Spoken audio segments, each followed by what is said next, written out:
The hypocrisy of Western accusations against Japan, a smokescreen for their own crimes. Japan is frequently labeled with derogatory accusations, particularly regarding anime and fictional media, despite having some of the lowest crime, rape, and child abuse rates in the world. Meanwhile, real cases of abuse, trafficking, and corruption in the US and other Western nations are either ignored, downplayed, or even turned into jokes. This selective outrage isn't just random, it's a deliberate act of projection, cultural manipulation, and ideological control. 1. Western projection, deflecting their own failures. The US and other Western nations have significantly higher rates of violent crime, sex trafficking, child exploitation, and abuse compared to Japan. Rather than confronting these issues, Westerners deflect by projecting their own degeneracy onto Japan, accusing it of having a widespread issue with pedophilia based on fictional anime and manga rather than real-world data. This is a classic case of moral projection. Accuse others of what you're guilty of to avoid accountability. Reality check, crime and abuse statistics. US child trafficking statistics dwarf Japan's numbers. The US is a global hub for sex trafficking, yet the outrage is minimal. High-profile cases like Jeffrey Epstein's trafficking ring, which involved powerful elites and celebrities, were brushed under the rug. The Diddy abuse scandal was turned into jokes and memes instead of causing serious outrage. Meanwhile, Japan gets demonized over fictional content in anime, which involves no real victims. If outrage were truly about protecting children, why are real child abuse cases in the West ignored, while Japan is condemned over drawings?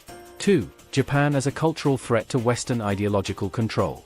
Japan refuses to conform to Western moral panics and censorship, and this independence makes it a target. Unlike Hollywood and Western entertainment industries, which are increasingly driven by political correctness and social agendas, Japan continues to create content on its own terms. Anime and Japanese media have exploded in global popularity, surpassing much of Western entertainment. This threatens Hollywood's control over global media consumption, leading to slander campaigns and accusations to tarnish Japan's reputation.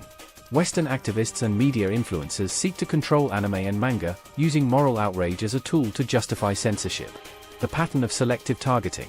Japan does not push Western social justice ideologies in its media, making it an easy target for demonization.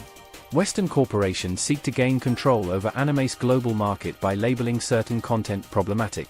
The goal is not to fix Japan's content but to force it into compliance with Western ideological frameworks.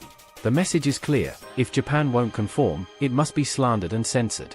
3. The convenience of attacking fiction over reality. Real abuse scandals in the West involve powerful people, making them difficult to confront. Fictional anime characters are an easier, risk-free target, allowing moral grandstanding without consequences. Attacking Japan serves as a distraction from actual crimes happening in Hollywood, the music industry, and political circles. The Epstein and Diddy hypocrisy.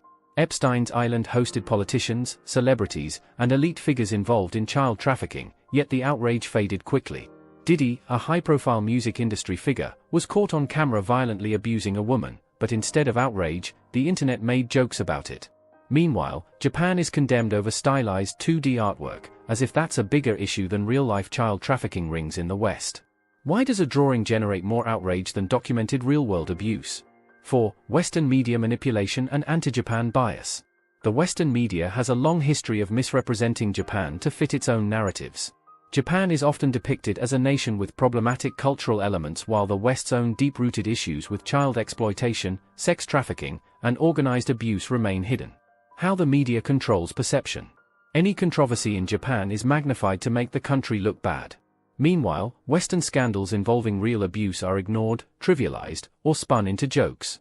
The goal is to frame Japan as morally inferior, despite statistics proving otherwise. This isn't about ethics, it's a geopolitical and cultural power play. Conclusion: the smokescreen of manufactured outrage. Japan is unfairly demonized because it refuses to conform to Western ideological control. Its entertainment industry is thriving while Hollywood declines. Westerners project their own moral failures onto Japan. Fictional content is easier to attack than real-world criminals. The hypocrisy is blatant. Real child abuse scandals involving US elites are ignored or turned into jokes, while Japan is demonized over cartoons. This selective outrage is nothing more than a smokescreen to distract from the West's own degeneracy.